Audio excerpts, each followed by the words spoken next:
From Washington, this is VOA News.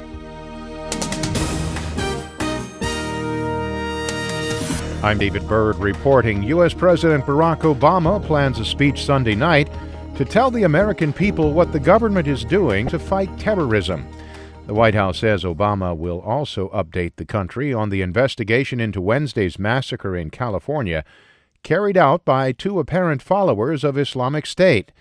U.S.-born Syed Rizwan Farouk and his Pakistani wife, Tashfeen Malik, killed 14 people and wounded 21 others at a gathering of local government workers Wednesday in San Bernardino, about an hour's drive east of Los Angeles. In his weekly radio address Saturday, Mr. Obama said Americans will not be terrorized as they uphold the values of a free and open society. And even as we work to prevent attacks, all of us, government, law enforcement, communities, faith leaders, need to work together to prevent people from falling victim to these hateful ideologies. The president also spoke Saturday by telephone with French President François Hollande, whose country is still recovering from last month's terror attack in Paris that left 130 people dead and more than 350 others wounded.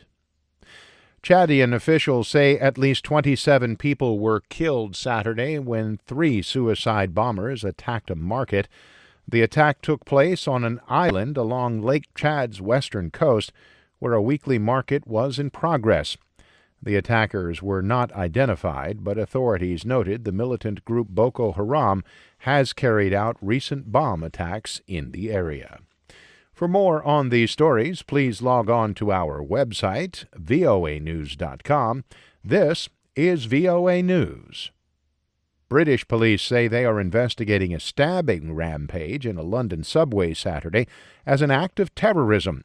A man reportedly shouted, "This is for Syria," before slashing people with a knife in the Leytonstone station of East London. Police stopped the suspect with a taser and took him into custody. Officials say 3 people were stabbed. 1 person was seriously hurt. No details have been released on the suspect.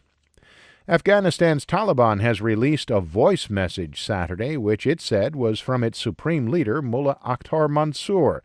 As Ayaz Gul reports from Islamabad, in the message, Mansour refuted claims he was killed in a gun battle earlier this week.